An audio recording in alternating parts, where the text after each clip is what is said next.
Hey everybody, welcome back to my channel. Today's video is about the elephant in the room. If this is your first time here, please subscribe and always hit that bell.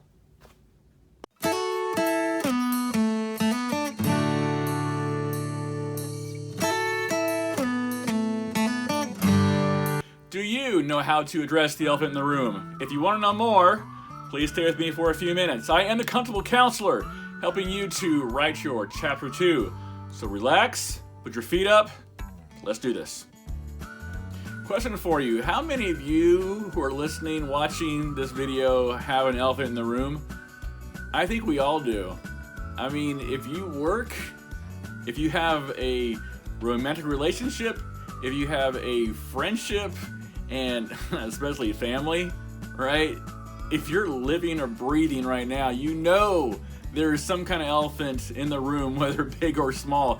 There's a subject that people do not want to talk about, everybody knows about, but no one wants to talk about it, right? So why not? Because there are various reasons.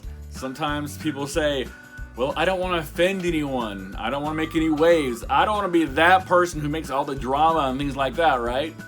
I don't know how to talk about the elephant in the room. I mean, I understand that because the fear and anxiety and just stress of it all, like, I'm not touching that. Not today. I'm not gonna be that person. So, and then you're like, well, crap. Now I'm that guy, or I'm that, that girl who brings up. You don't want to be a drama person, so that's why you don't bring it up. But you know what? Today, we're gonna talk about it. First thing I want to do is verify that the elephant is actually real. Sometimes we think, is that really a problem? Maybe I don't know if it's a problem. Could it be a problem? You may want to check with a couple of people just to verify. Again, you're not trying to stir up drama and stir the pot, but you do want to maybe get a confirmation with somebody like, so I've been thinking, so-and-so, X, Y, and Z, just to get a little more assurance that it really is a problem. Second thing is to acknowledge the presence of the actual elephant in the room. Give it a name. If somebody has a mental illness, if somebody has some kind of addiction, or if someone's been offended, or, you all know what I'm talking about. Whatever that is that's hanging over your head, that's, the elephant in the room, give it a name. Make it real. I think the more you identify and kind of label it, it becomes more concrete, and that's what we're looking to do here. Also, consider the timing. There actually is a good and bad time to bring up stuff, all right? Choose it, whatever works good for you all, but you want to consider that there are little to no distractions, that probably not in a public place, okay? I'm just thinking about some situations I had here lately, and people wanting to do some things out in public that should not be in public. So keep that in mind when you want to bring up, because let's be real here. If you bring up something, even with the best intentions of trying to get the elephant out of the room, it could end up going south real quickly. And, well, I think if you're contained in an area, probably the best. But we talk more about that later, I guess. Also, make a plan. Know what you're going to say. That's probably key. I would talk about it with a friend, what you want to say. I would write it down. I would talk to your counselor or coach. Whatever it is, if it's that important to you will find out the best way to say whatever it is that you want to say. Because you don't want to be stammering and saying, because it makes you look like you don't know what you're talking about. Like maybe you don't really feel these feelings or have these thoughts. So the more prepared you are, the better off you're going to be when you're presenting this uncomfortable, awkward situation and throwing it out into the open. The next thing I want to do is get down to the heart of the matter. What's really important in here is having direct language where you're honest and you have details, and you're, again, what I was saying before, you don't want to look like you're not prepared, like you're just making up stuff, because that creates distrust in the process of bringing the elephant from, out of the shadows, or whatever you want to call it. So do that. Next, be mindful of emotions. people react differently to uncomfortable and awkward situations, so be mindful of that. And you want to be able to acknowledge that people are feeling whatever they're feeling, and that's good. If you're leading this discussion, make sure you do that. Help them to feel empowered. Help them to feel like they are included and that they're not weird for shutting down, or maybe they're spouting off or whatever. But encourage that, encourage them, and recognize it, that they're doing well by showing whatever emotion that may be. All right. Make room for communication.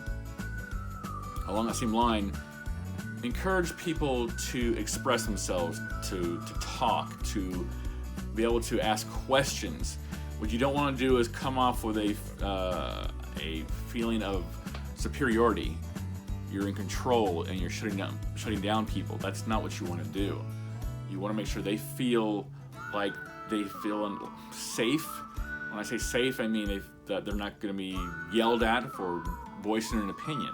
So please keep that in mind, that you are fostering a positive environment, a climate for them to be able to say something. Next, ask the group to share what they want to say. I was just saying, have them say what's on their mind. But what you want to do with that, though, is you want to create unity. You want to be able to create a situation where you all come together and have a plan so that the elephant in the room does not become the elephant in the room again. You want to make that elephant as small as possible. So by getting buy-in, getting their opinions, respecting their opinions, encouraging them to talk, and making a plan, okay, this is the problem, now what are we going to do about it? Because if you just spout and, great, I'm going to get the elephant out of the room, fine, and you say blah, blah, blah, blah, but nothing gets resolved, that is a freaking waste of time. And all that stressing and worrying you've done about the whole elephant in the room in the first place, well, you didn't do anything. Nothing was resolved. You want to create a unified situation. Everyone feels a part of the solution to addressing, fixing, whatever you want to call it, so that it can make a plan and you can go forward. If there's nothing else I can't stress enough, just because you're the one who wants to bring the elephant from out of the room does not mean that people aren't going to turn on you, okay? I'll tell you right now, just because you are the leader of this group or leader of the discussion does not mean people aren't going to lose it on you, all right? So what you want to do is, you don't want to criticize, you don't want to get defensive, you don't want to have any kind of contempt. In other words, don't be sassy, all right? Don't be rude, all right?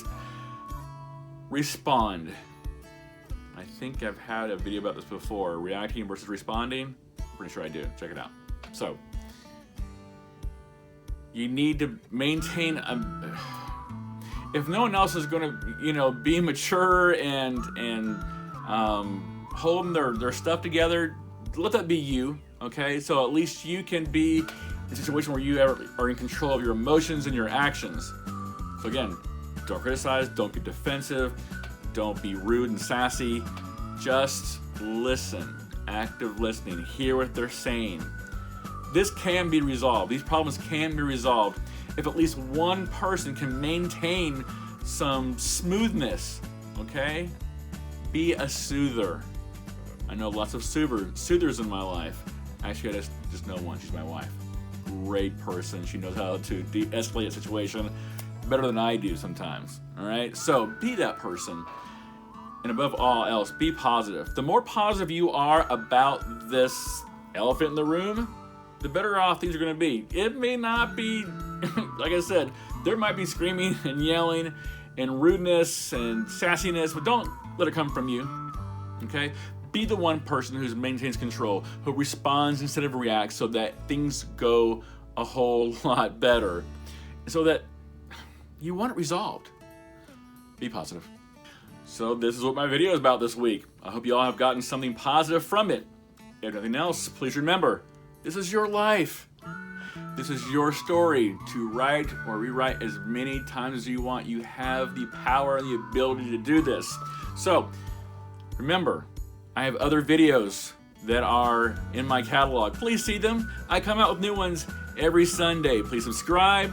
Please hit the like button. Please ring the bell for notifications. I am Patrick Guy, the Comfortable Counselor. Remember, I'm here to help you write your Chapter 2. Above all else, have a great week.